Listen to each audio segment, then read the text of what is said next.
Quando esse imperador recebeu para comer 3 cogumelos bastante suspeitos, ele obrigou 3 escravos a comerem antes dele para saber se não estava envenenado. Mesmo contra sua vontade, o primeiro escravo comeu bem rápido o cogumelo vermelho conhecido como cogumelo mosca, e logo depois disso ele já começou a rir de forma desenfreada. E antes do imperador pensar que ele podia comer o cogumelo, logo depois as risadas pararam e o escravo começou a agredir os outros sem motivo. Ele teve que ser tirado da sala na mesma hora e o cogumelo foi descartado. Partindo pro segundo, o outro escravo teve que comer um cogumelo que se chama Chapéu da Liberdade, e logo de cara a visão dele já ficou turva e o tempo começou a passar mais devagar pra ele. Aquela sensação era a mesma de como se ele estivesse numa prisão, mas logo depois que ele se virou pro rei e viu a sombra dele, ele simplesmente saiu correndo de medo, o que fez o cogumelo também ser descartado. E quando o terceiro escravo foi comer o último cogumelo, a mulher do imperador impediu ele de fazer isso no último momento, porque ela preferia que outra pessoa comesse aquele cogumelo. A real é que ela já tinha visto esse cogumelo antes, e ela já sabia do que ele era capaz. No dia seguinte, ela misturou pedaços do cogumelo na comida do imperador sem ele perceber, e depois que ele morreu porque o cogumelo era venenoso, o filho preferido dela acabou assumindo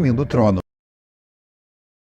Quando esse cara teve que tirar um pedaço do crânio pra fazer uma cirurgia, o médico prometeu pra ele que ia colocar o crânio de volta no lugar uma semana depois. Mas quando chegou a hora de finalmente fazer essa cirurgia, o médico simplesmente perdeu o crânio do homem. Por conta disso, eles tiveram que colocar uma prótese no lugar do crânio. E pelo simples fato de que os hospitais nos Estados Unidos são muito mais caros do que os daqui, ainda cobraram mais de 100 mil reais do próprio paciente só pra fazer a prótese. Como a opção dele era ou ficar sem cabeça ou ficar sem dinheiro, ele escolheu a segunda. Mas depois que a prótese dele infeccionou e começou a doer muito, ele processou o hospital e ainda tá na luta até hoje.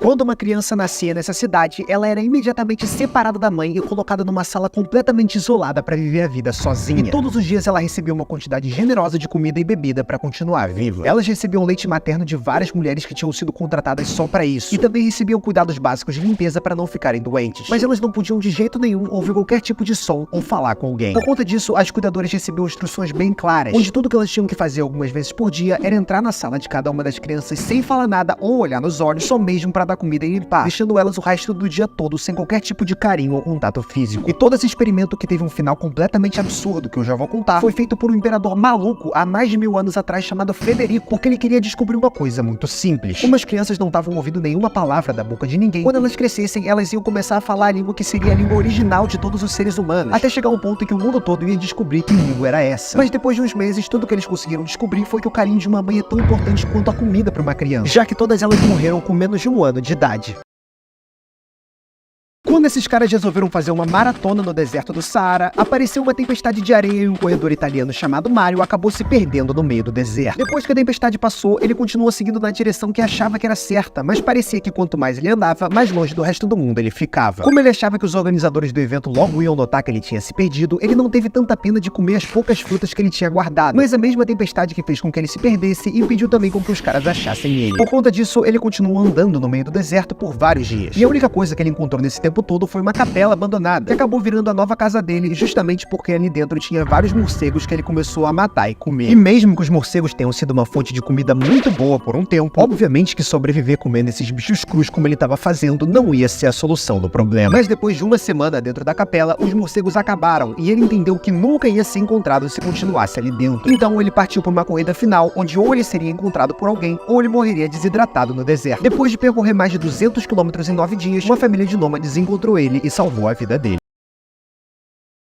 Quando esse padre decidiu voar usando 1000 balões de gás hélio, o vento acabou levando ele para cima do oceano e deixando ele isolado do resto do mundo. Como ele não conseguia mudar a direção do vento, a ideia que ele teve para tentar salvar a própria vida foi largar algumas das pedras que estavam grudadas na cadeira para diminuir o peso e fazer os balões voarem mais alto. Mas ele não estava contando com o fato de que quanto mais ele subia, mais frio o ar ficava, até chegar a um ponto em que ficava impossível de respirar. Depois de algumas horas subindo, ele chegou a 5.800 metros de altura, o que é quase metade da altura de um avião. E como ele provavelmente ficou com medo de usar o paraquedas que tinha levado porque ele não tinha nenhuma experiência, ele usou um pouco de bateria que ainda tinha no celular para avisar os amigos dele de que ele estava perdido em cima do oceano. Quando os amigos dele perceberam que tinha dado ruim, eles chamaram até mesmo a Força Aérea Brasileira para tentar salvar a vida do padre. E foi aí que eles começaram a mandar vários barcos e aviões para tentar descobrir onde o padre estava naquele momento. Obviamente, isso virou notícia no Brasil todo, até porque o padre só tinha concordado com aquela viagem porque ele queria doar todo o dinheiro que ganhasse com ela. Mas mesmo que a ideia original era o padre tentar voar por 20 horas e as buscas tenham começado só 4 horas depois do começo do voo, eles só foram finalmente encontrar o padre no mar 3 meses depois, infelizmente morto.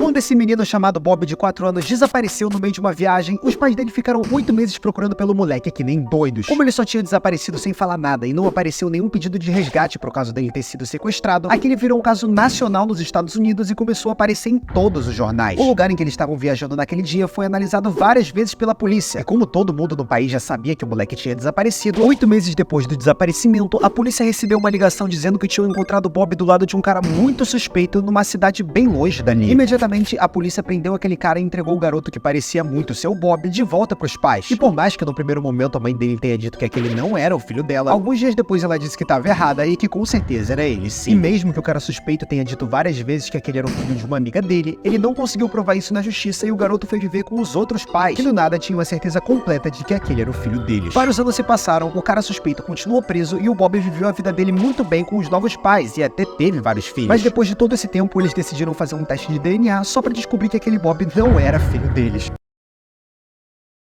Quando esse moleque de 12 anos roubou o cartão de crédito da mãe, ele comprou uma passagem de avião para outro país e fugiu de casa sozinho com a mochila da escola. Algumas horas depois, ele chegou no aeroporto e foi andando na maior tranquilidade para embarcar no avião. E quando ele finalmente foi barrado pelos seguranças que perguntaram o que um moleque de 12 anos estava fazendo ali sozinho, ele simplesmente mostrou a passagem e eles foram obrigados a deixar ele passar. Basicamente, o plano desse moleque era infalível porque, além de roubar o cartão de crédito da mãe, ele ainda comprou uma passagem de uma companhia que permitia com que ele viajasse sem a autorização dos pais. Então ninguém ali dentro daquele aeroporto podia impedir ele de visitar as ilhas tropicais da Indonésia. Depois de chegar em Bali, ele já foi direto pro hotel de luxo que tinha reservado. E quando a recepcionista disse que só a mãe dele era quem podia fazer o check-in do quarto, ele respondeu pra moça dizendo que ela já estava chegando e pediu pra ela liberar o quarto só pra não deixar ele na rua. Depois que ela liberou o quarto, o plano dele de largar a escola pra viver a vida de um rei finalmente estava concluído e parecia que ninguém mais ia encontrar o moleque. Mas no dia seguinte, os pais dele perceberam que o filho deles não estava mais ali em casa e precisaram até mesmo da ajuda da polícia pra descobrir onde o moleque estava. 4 dias depois, o moleque foi encontrado numa praia e trouxeram ele de volta.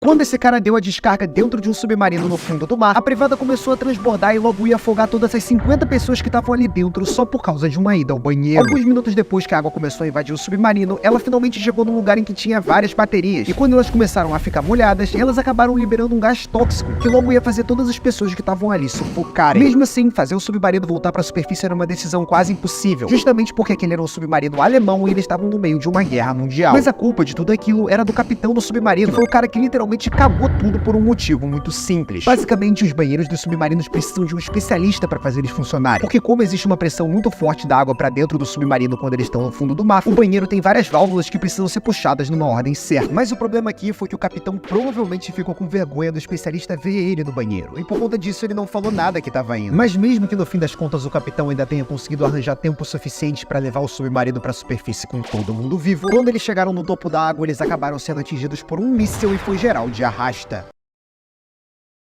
Quando esses prisioneiros foram separados para fazer um experimento, um deles foi obrigado a beber 1 copo de vinho por dia, enquanto que o outro foi obrigado a beber 5 copos desse mesmo vinho por dia. O problema é que o vinho que eles estavam bebendo era só uma isca, porque como ele tem um sabor muito forte, era bem fácil misturar algumas coisas suspeitas ali dentro sem que os prisioneiros percebessem qualquer diferença no sabor. Por isso, o médico que estava por trás desse experimento colocou um tempero especial no vinho chamado mercúrio, porque muitas pessoas no passado pensavam que esse metal conseguia fazer as pessoas viverem pelo menos o dobro do tempo normal. E depois do primeiro dia bebendo vinho que nem reis, o prisioneiro que bebia só o copo não teve nenhum problema, enquanto que as mãos do outro começaram a tremer muito e ele começou a ficar maluco e ansioso dentro da cela, o que deixou o médico muito feliz por um motivo muito simples. Ele sabia que aquele vinho era tóxico porque o mercúrio que ele colocou invade o cérebro das pessoas e causa várias alucinações, mas ele fez isso do mesmo jeito porque ele acreditava que o outro que estava bebendo só um copo por dia estava na verdade bebendo uma quantidade segura de mercúrio e ia virar um super-humano por causa disso. Mas depois de alguns dias ele descobriu que não existe dose segura porque os dois morreram do mesmo jeito.